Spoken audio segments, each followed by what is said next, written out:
భారతదేశంలో కేంద్రము, రాష్ట్రము, పార్లమెంట్, అసెంబ్లీ ఈ రెండిటి మధ్య సంబంధమే ఫెడరలిజం. అది ఫెడరల్ కాన్స్టిట్యూషన్ అయినప్పుడు ఈ రెండు ఇండిపెండెంట్. ఇప్పుడు ఉదాహరణకు రాష్ట్ర శాసనసభ పార్లమెంట్ బ్రాంచ్ ఆఫీస్ కాదు, రాష్ట్ర ప్రభుత్వము కేంద్ర ప్రభుత్వ బ్రాంచ్ ఆఫీస్ కాదు. రాష్ట్ర శాసనసభ అధికారాలు పార్లమెంటు ద్వారా సంక్రమించలేదు. రాష్ట్ర శాసనసభ అధికారాలు పార్లమెంటుకి ఎలా వచ్చాయో అధికారాలు శాసనసభకు కూడా అలాగే వచ్చాయి. పార్లమెంటుకు, శాసనసభకు రెండింటికి కూడా రాజ్యాంగమే అధికారాలు ఇచ్చింది. రాజ్యాంగంలోనే కేంద్ర జాబితా, రాష్ట్ర జాబితా, ఉమ్మడి జాబితా అని విడివిడిగా ఏ రంగంలో కేంద్రానికి అధికారం ఉంటుంది, ఏ రంగంలో రాష్ట్రానికి అధికారం ఉంటుంది అని నిర్ణయించింది.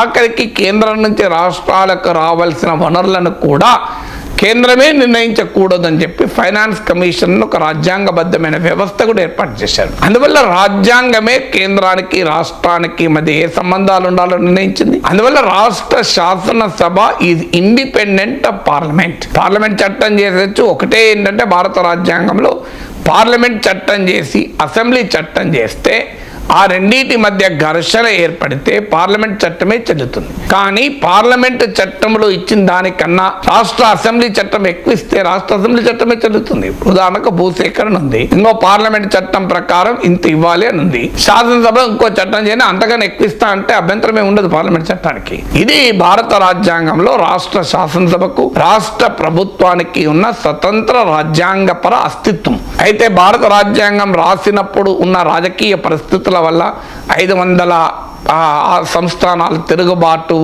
దేశ విభజన, మతపరమైన మారణహోమాలు, ఈ నేపథ్యంలో భారత రాజ్యాంగంలో కొంత కేంద్రం వైపు మొగ్గు చూపేలా అనేక నిబంధనలు ఉన్నమాట నిజం. కానీ భారత సుప్రీం కోర్టు ఆ నిబంధనలు ఉన్నప్పటికీ కూడా భారతదేశం ఫెడరల్ రాజ్యం. అందుకే మీకు ఇండియన్ కాన్స్టిట్యూషన్ ఫెడరల్, కానీ ఇండియా ఇది యూనియన్ ఆఫ్ స్టేట్స్ అంటారు. యూనియన్ అన్న పదమే ఫెడరల్కు వ్యతిరేకం. కానీ ఎందుకుంది ఈ కన్ఫ్యూజన్ అంటే బికాజ్ రాజ్యాంగం రాసిన సందర్భంలో ఉన్న పరిస్థితులు. అందుకే అంబేద్కర్ ఆ రోజే వివరణ ఇచ్చాడు. అత్యవసర పరిస్థితుల్లో మాత్రమే భారత రాజ్యాంగం unitary constitution in emergency circumstances and federal constitution in normal circumstances, సాధారణ పరిస్థితుల్లో ఇది సమాఖ్య రాజ్యాంగంగా ఉంటుంది అని. ఇంత క్లియర్గా రాజ్యాంగం పైన సుప్రీంకోర్టు తీర్పులు ఉంటే, అందులో కేశవానంద భారతి కేసు, ఎస్ఆర్ బొమ్మాయి కేసుల్లో సుప్రీంకోర్టు అనేక సార్లు చెప్పింది federalism form part of the basic structure of the constitution. రాజ్యాంగ మౌలిక స్వరూపంలో ఫెడరలిజం భాగము. రాజ్యాంగ మౌలిక స్వరూపాన్ని మార్చే అధికారం పార్లమెంటుకు కూడా లేదు.